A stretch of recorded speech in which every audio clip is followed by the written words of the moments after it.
Salut les gars, si vous êtes nouveaux, bienvenue, et si vous avez déjà regardé quelques-unes de mes vidéos, eh bien je vous dis merci de revenir vers une autre de mes vidéos et de regarder, c'est super sympa.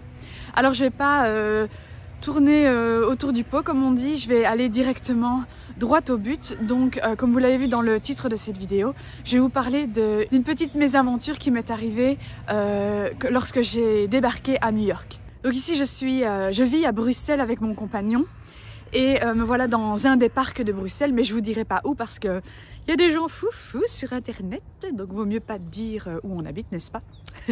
Donc nous sommes en septembre 2011, j'ai 19 ans et je suis à New York. Je débarque pour la première fois de ma vie à New York pour faire des études de cinéma et de musique, un peu théâtre, cinéma, comédie musicale, musique, tout ce qui était art de la scène. Et donc voilà, j'ai un peu honte de le dire, mais à l'époque, j'avais pas encore eu vraiment un métier. Je sortais de l'école et je m'étais juste concentrée sur les arts de la scène et finir ma réto. Et donc du coup, j'avais pas vraiment d'argent pour moi. Et donc c'était mes parents qui payaient mes études et mon logement à New York. Je vais vous avouer que New York est tellement cher que même si j'avais travailler comme étudiante pendant des années, j'aurais jamais su me payer un voyage pareil. Donc je sais, pour ceux qui le pensent très très fort mais qui ne le disent pas encore, j'étais pourri gâtée. Mes parents croyaient vraiment en ma carrière et en moi, et donc ils ont vraiment investi en moi pour mes années d'études, et ça je les remercierai toute ma vie, et j'espère un jour voilà, leur rendre l'appareil. Mais bon, pour ceux qui le savent, je suis tombée gravement malade psychologiquement, et donc du coup, tous les espoirs que mes parents avaient mis en moi ne sont pas arrivés. Enfin, ça n'a pas abouti à une réussite en fait, parce que voilà, je suis tombée très malade dans mes dernières années à New York, et puis quand je suis rentrée, ça fait des années que je m'en remets, donc voilà, que je me soigne et que j'essaie de guérir. Donc voilà, je tourne pas plus autour du pot parce que du coup, je suis en train de tourner autour du pot. J'avais dit que je ne le ferais pas, mais voilà, c'est pour un petit peu installer l'histoire. Donc voilà, mes parents payaient pour mes études et mon logement à New York. Donc merci papa, maman encore une fois. Donc me voilà le premier jour à New York, j'arrive, je débarque là, septembre. Et mon père me dit, voilà chérie, tu as 1 000 $ sur ta carte de banque, on t'a mis 1 000 $. Il me dit, voilà, on t'a mis ça sur ta carte pour que tu saches t'installer, te payer à manger, faire tes courses, acheter tout ce que tu as besoin là-bas pour t'installer quoi. Donc j'arrive dans ma chambre d'étudiante, je vois qu'il n'y a pas de drap. Non, je crois que je me suis acheté une couverture moi-même. Oui, il donnait même pas un coussin, donc je devais m'acheter un coussin, une couverture. Donc j'avais un logement qui coûtait très très cher à Brooklyn Heights, dans le haut de Brooklyn, pas loin du bas de Manhattan, et il fallait que je m'achète plein de trucs, et donc il fallait que j'achète tout ce qu'il fallait aussi pour cuisiner, pour manger, etc. Et donc c'est la première fois que je suis à New York, je suis jeune, immature, inconsciente, je n'ai aucun sens des responsabilités évidemment, et donc je me retrouve à me dire, waouh, ça c'est beau, ah ça c'est beau, et j'achète et je dis, waouh, un coussin rose avec des poils, j'adore, oh une couverture rose toute douce en mimine, j'adore, et donc j'achète, et après je dis, oh je vais faire des cadeaux à tout le monde, je vais acheter des porte-clés I Love New York, vous savez, avec le cœur et tout, oh je prends un porte-clés, et ça pour maman, et ça pour papa. Ça partait d'un sentiment d'amour évidemment.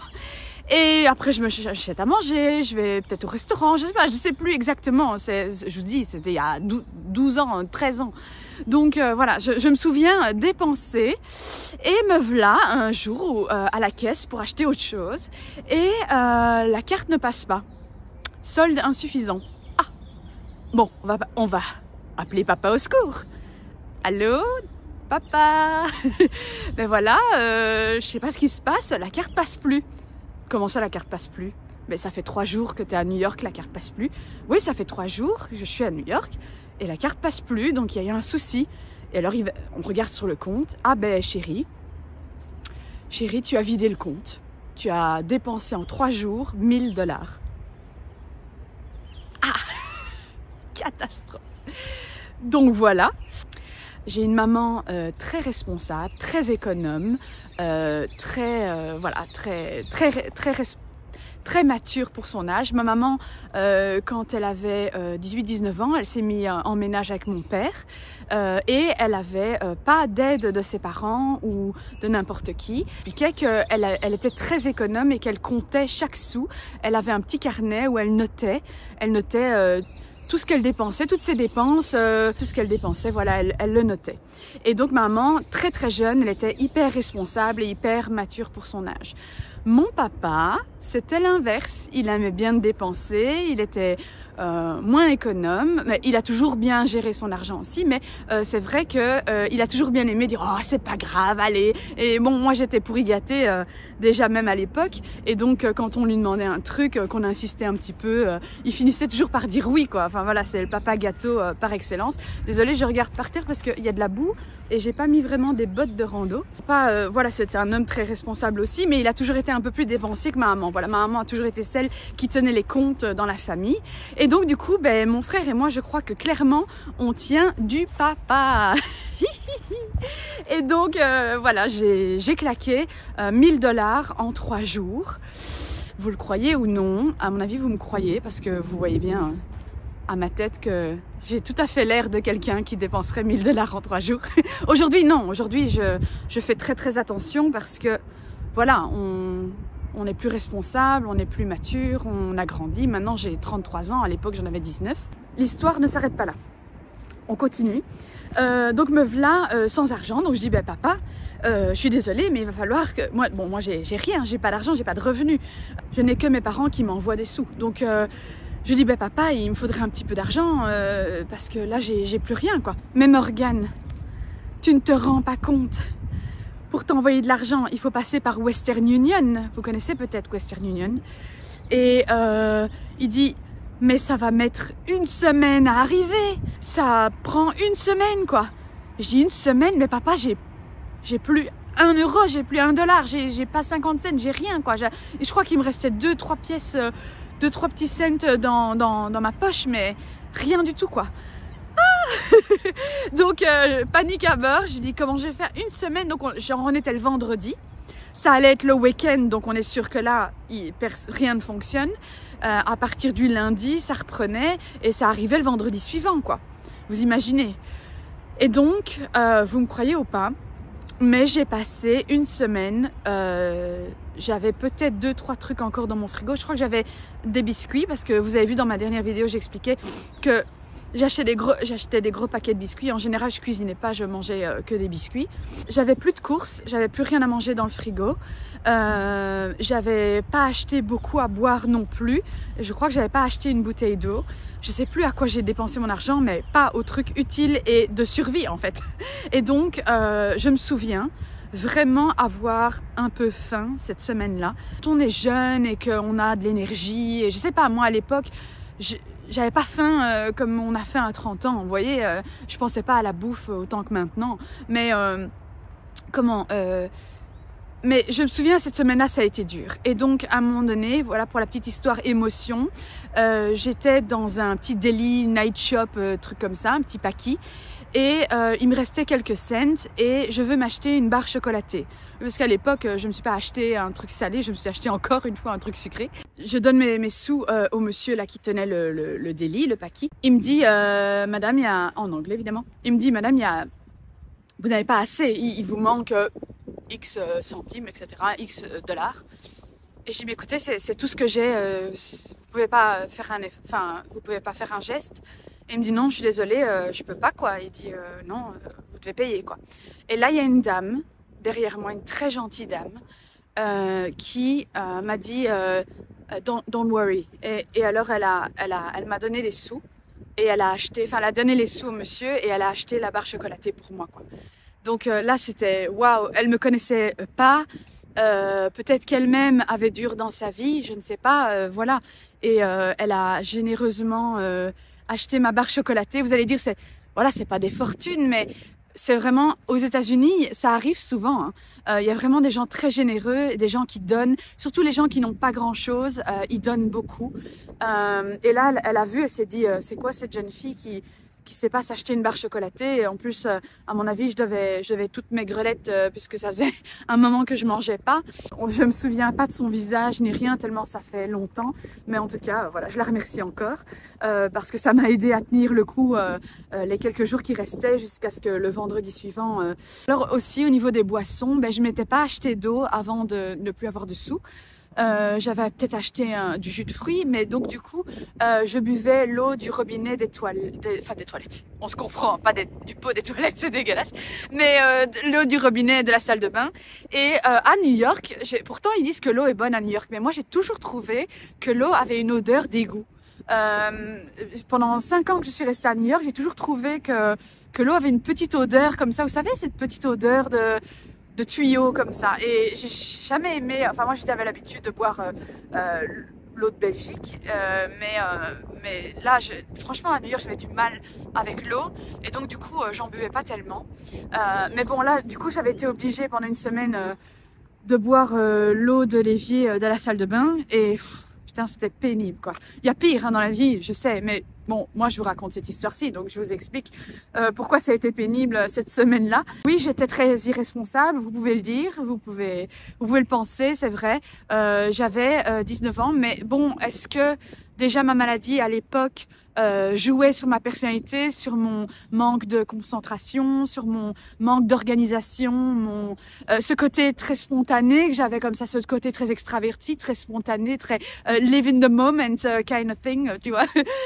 Tu vois, ce genre de personnalité où on ne vit qu'une fois et on se fait plaisir. Bon, j'avais ça un petit peu de mon papa aussi, il est très comme ça. Profitons du moment présent et donc on voit pas trop l'avenir et donc on peut se retrouver dans la merde. Voilà, donc c'est ce qui m'est arrivé, je me suis retrouvée dans la merde. Alors évidemment, pour finir cette histoire, j'ai reçu l'argent. Je ne me suis plus jamais retrouvée dans cette situation. J'ai fait très attention à mes sous dans les mois et les années qui ont suivi. Et après, j'ai même trouvé un petit job en black évidemment de babysitter, garder les enfants de gens riches à Brooklyn. Et c'était très chouette. Et les enfants étaient adorables. Et voilà, c'est comme ça que je me faisais un petit peu de black pour aider mes parents. Là, je vous remercie 1000 fois d'avoir regardé jusqu'au bout. J'espère que l'histoire vous a intéressé. C'est toujours sympa. Mettez-le moi dans les commentaires s'il vous plaît si vous avez apprécié ma petite histoire, si vous aimez bien comment je raconte et tout. Enfin voilà, mettez un petit commentaire sympa évidemment.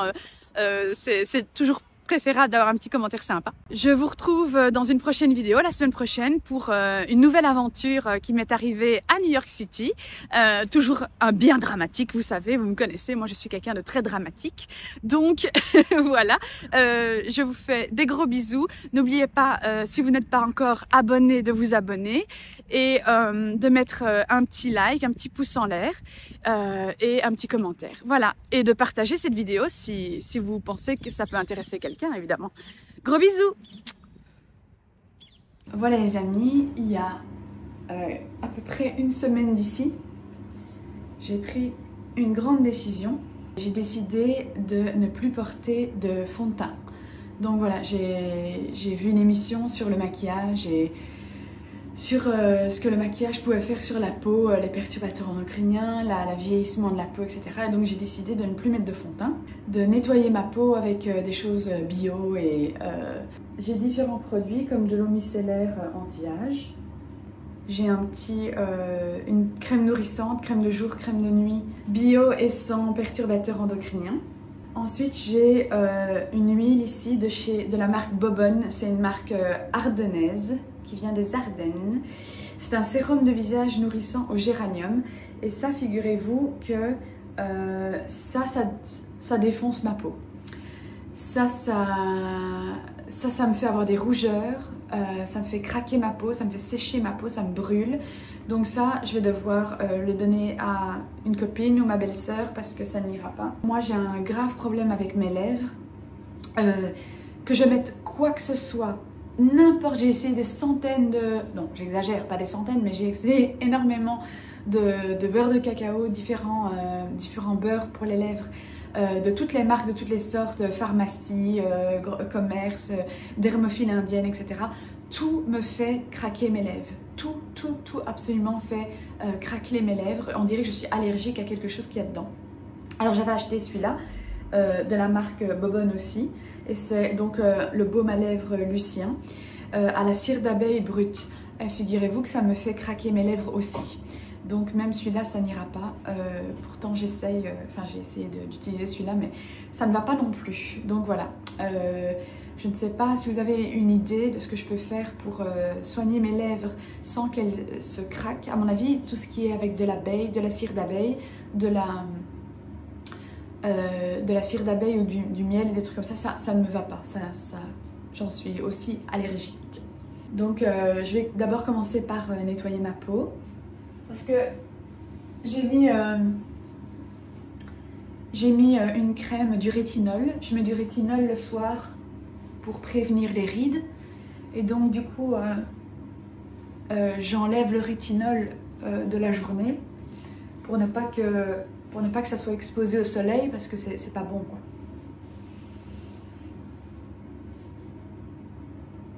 J'ai mis un petit peu de mascara hier soir. Ah oui, donc je vous disais, je ne porte plus de maquillage sauf du mascara et du baume à lèvres. Donc je style un peu mes yeux et mes lèvres, mais tout ce qui est fond de teint vraiment sur la peau même, ça je ne mets plus. Donc là je prends une petite lingette comme ça et je mets l'eau micellaire dessus.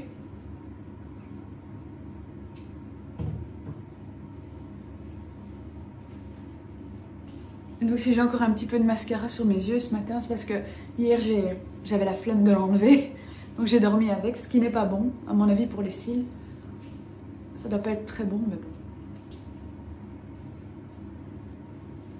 Là après je prends un essuie pour éponger, enfin pour sécher. Alors très important, ce que tout le monde dit, les dermatologues, voilà, tous les gens qui s'y connaissent en peau, il faut toujours mettre sa crème solaire. Donc là, j'ai une crème solaire, ça s'appelle Odiskin. Ça c'est une crème solaire bio. Donc voilà, que j'ai acheté chez Farm. Une 50 SPF 50. Ce qui est génial avec cette crème là, c'est qu'elle ne fait pas de traces blanches. Parce que il y a beaucoup de crèmes solaires qui font des traces blanches sur le visage. Après on a comme un film tout blanc. Celle-là elle est vraiment nickel, elle fait aucune trace quoi. Donc ça évidemment je ne mets pas parce que ça me défonce la peau. Mais par contre la marque Sim ici, la petite crème hydratante, ça va. J'ai décidé aussi de ne plus utiliser le fer à boucler sur mes cheveux. Parce que moi j'ai une permanente dans mes cheveux, mais elle est vieille, elle a 1 an ma permanente. Et donc du coup mes cheveux ne bouclent plus très bien. Du coup j'avais acheté un fer à boucler et j'ai bouclé mes cheveux sur un reste de permanente, ce que je n'aurais pas dû faire, mais je ne savais pas. Et j'ai brûlé mes cheveux quoi. Donc mes cheveux ici sont un petit peu abîmés parce qu'ils ont été brûlés. Donc là je vais vous montrer.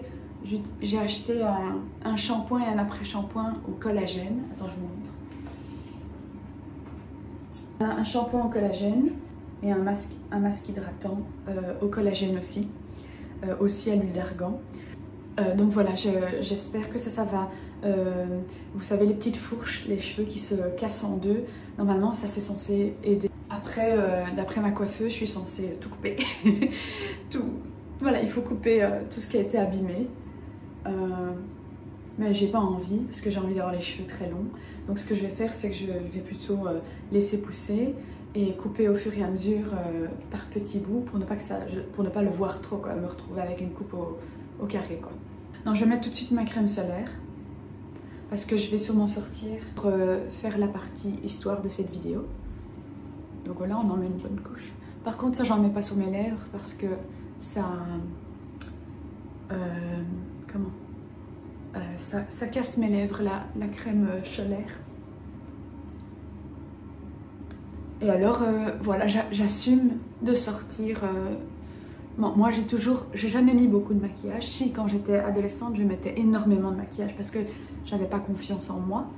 Mais depuis plusieurs années maintenant, je me maquille rarement. J'ai fait toutes mes études aux États-Unis quasi sans jamais me maquiller.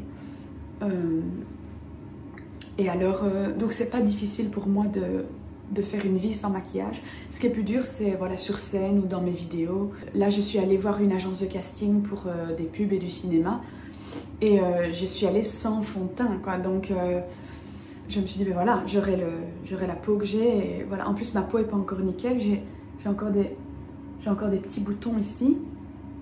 Des petites rougeurs, vous voyez? J'ai des petites rougeurs, mais ma peau, je sais pas ce qu'elle a. Elle est vraiment sensible et je sais pas trop quoi mettre pour enlever tous les petits boutons, etc. Et j'essaie de mettre du bio parce qu'évidemment j'ai pas envie de mettre encore plus de perturbateurs endocriniens sur ma peau, quoi, et des saloperies de produits chimiques dégueulasses. Donc là j'achète chez Farm ou j'achète dans une petite boutique bio. Voilà, ici j'espère que en ne me maquillant plus pendant 1 an, ben, les petits boutons vont finir par partir. Voilà, on verra. Bon, ben là maintenant je vais m'habiller, aller au parc et filmer la partie story de cette vidéo que vous venez déjà de voir maintenant. Donc voilà, je vous dis à tout à l'heure.